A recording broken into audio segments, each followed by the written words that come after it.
یہی بزرگوں کا عقیدہ لے کر کے بریلی کے امام نے ہمیں عقیدہ دیا تھا، ان کے اپنے پیٹ سے لایا ہوا عقیدہ نہیں ہے، بریلی کا عقیدہ وہی ہے جو صحابہ کا عقیدہ تھا۔ پاکستانی جوکر مولوی یہ کہہ رہا تھا کہ یہ ان لوگوں کے پیچھے نماز نہیں پڑھنا جو بریلوی لوگ ہیں، یہ رسول اللہ کو مشکل کشا مانتے ہیں، لہٰذا یہ شرک کرتے ہیں، یہ شرک کرتے ہیں، اس وجہ سے ان کے پیچھے نماز نہیں۔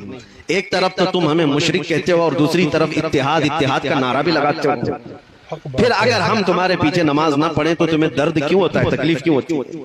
لیکن یہ جملہ مجھے بڑا سخت لگا کہ نبی پاک صلی اللہ تعالیٰ علیہ وسلم کو اگر آج کوئی مشکل کشا سمجھے، اپنی مشکلوں کا حل کرنے والا آقا سمجھے، تو یہ صاحب ہمیں مشرک قرار دیتے ہیں۔ پھر شرف الدین امام بوسیری کے بارے میں تمہارا کیا خیال ہے، جو لقوہ اور فالج کے اثر کے بعد اپنے بستر پر لیٹ کر کے حضور کی بارگاہ میں یوں کہتے ہیں، یا اکرم الخلق مالی من الوذ به سواک عند حلول الحادث العممی ولن یضیق رسول اللہ جاہک بی اذا الکریم تجلی باسم منتقمی۔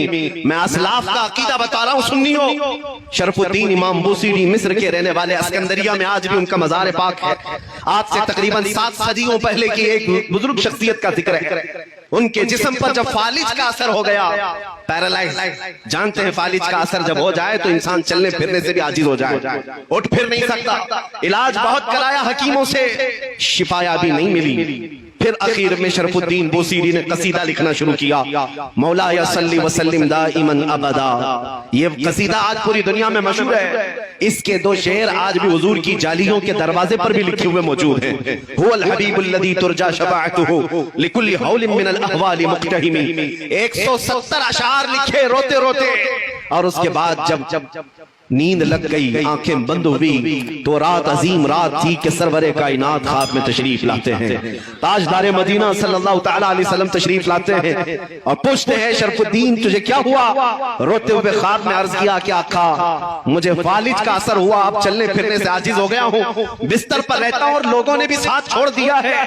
نبی کریم صلی اللہ تعالیٰ علیہ وسلم نے ارشاد فرمایا، شرف الدین بوسیری تو نے جو قصیدہ ہماری شان میں لکھا وہ ہمیں بھی تو سناؤ۔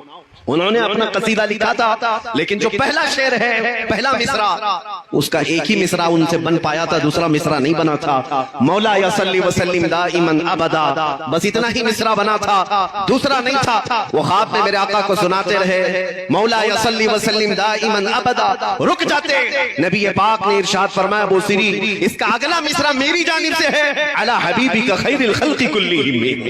اور اس کے بعد ان کے جسم پر اپنا ہاتھ پھیرا اور رات کو اپنی ایک چادر اٹھا کر شرف الدین بوسیری کو عطا کیا۔ خواب کی بات ہے، خواب کی بات ہے، اور نبی کریم صلی اللہ تعالیٰ علیہ وسلم کی وفات کے 700 سال بعد کا واقعہ ہے، حضور کے پردہ فرمانے کے 700 سال بعد کا واقعہ ہے۔ شرف الدین بوسیری کہتے ہیں، صبح جب میری آنکھ کھلی پورے گھر میں ایک عجیب سی خوشبو مہک رہی تھی، اور جب میں اٹھنے کی کوشش کیا تو دیکھا نہ میرے ہاتھ میں فالج ہے نہ پیر میں فالج ہے، جسم صحیح سلامت ہے۔ خواب کی بات خواب ہوتی ہے، لیکن شرف الدین بوسیری کہتے ہیں میرا جسم بھی سلامت تھا، اور پھر میں غور سے دیکھتا ہوں تو میرے بستر پر رات کو عطا کی ہوئی میرے مصطفیٰ کی چادر بھی موجود تھی۔ 700 سال بعد وہ نبی مشکل کشائی کرتے ہیں۔ یہی بزرگوں کا عقیدہ لے کر کے بریلی کے امام نے ہمیں عقیدہ دیا تھا، ان کے اپنے پیٹ سے لایا ہوا عقیدہ نہیں ہے، بریلی کا عقیدہ وہی ہے جو صحابہ کا عقیدہ تھا۔ ایک صحابیہ اپنے بیٹے کو لے کر کے آئی بارگاہ مصطفیٰ میں، کہا یا رسول اللہ یہ بولتا نہیں ہے، یہ گنگا ہے، بچپن سے نہیں بولتا، اس کے لیے کچھ فرمائیں، 8 سال کا ہو گیا، بولنے کی طاقت نہیں ہے، اب دوا کیا کی جائے؟ جس کی زبان چلتی ہی نہ ہو، پیدائشی بولتا نہ ہو۔ نبی پاک کے پاس جب وہ خاتون آئی، میرے عزیزو آج ان لوگوں سے پوچھو وہ خاتون کیوں رسول اللہ کے پاس گئیں؟ ارے زبان دینا تو اللہ کا کام ہے، قوت گویائی اللہ بخشتا ہے۔ صحابیہ تو مصطفیٰ کے دربار میں آئی ہے کہ عقیدہ دینے کے لیے، دیتا اللہ ہی ہے، دروازہ مصطفیٰ کا ہوتا ہے، کیونکہ میرے آقا نے فرمایا ہے انما انا قاسم واللہ یعطی، اللہ دیتا ہے اور میں تقسیم کرتا ہوں۔ وہ صحابیہ قریب آئیں، حضور پاک صلی اللہ علیہ وسلم کے پاس اپنا بیٹا لے کر کے، حضور نے کیا علاج فرمایا؟ نبی کریم صلی اللہ تعالی علیہ وسلم نے کیا علاج فرمایا؟